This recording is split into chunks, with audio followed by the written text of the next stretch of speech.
Guess what? Democracy is not a spectator sport. Hi, I'm Damien Minton, and I'm announcing today that I'm running as number 2 candidate on the Labor ticket for the City of Sydney local government election, which is on September the 4th. So this is what I'm asking you to do. Consider voting Labor in the local council elections on September the 4th. If you're interested in a progressive voice and a progressive council maintaining the next 4 years, then Labor has a really important role with that. Linda Scott is our mayoral candidate. I'm number 2 on the ticket. The Indigenous elder and local Norma Ingram is number 3.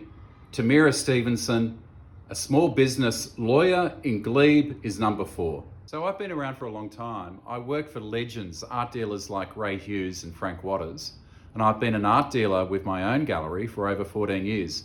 I mean, can't you tell? It's really important when I was running my art gallery that not only was I representing emerging to mid-career Australian contemporary artists, but also to mix it up with group exhibitions. Exhibitions that made sense, that had purpose.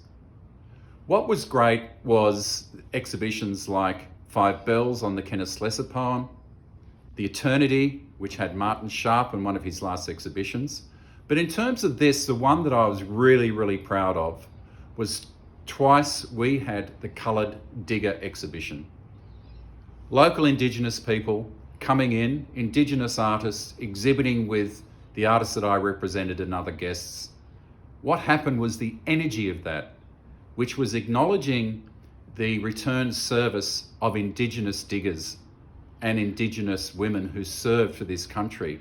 And yet when they came home, nothing. The momentum of those 2 exhibitions went beyond the walls of the gallery. It took on its own momentum. And finally, the resting place is a permanent monument in Hyde Park. It's something that is fundamental in my veins. It's something that I do. It's who I am. The other great thing about my background is that I've been involved in the arts forever. And I know that a city does not pump, does not pulse, unless there's a really vibrant art community. It doesn't mean that we're just a showcase of theatres and venues.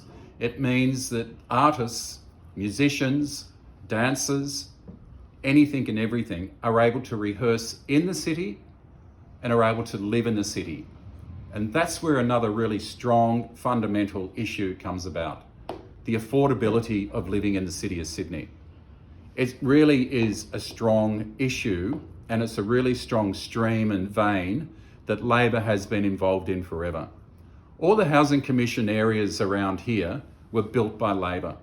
The only ever spike that you ever seen in community housing and in public housing came through the GFC Rudd government's injection of funds.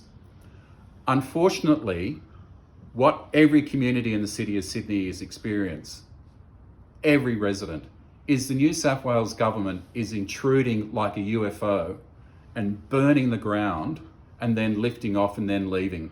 To them, it's not about stitching together a community. For them, it's about money, infrastructure as funds and as the churning of the big end of town. What I'd like you to consider is that we need your support in getting us there. I'm holding a fundraiser on the 16th of May. The details are here. But the important thing is, if you're interested in social protection, social opportunities, equity, a city for all of us, then vote Labor on September the 4th.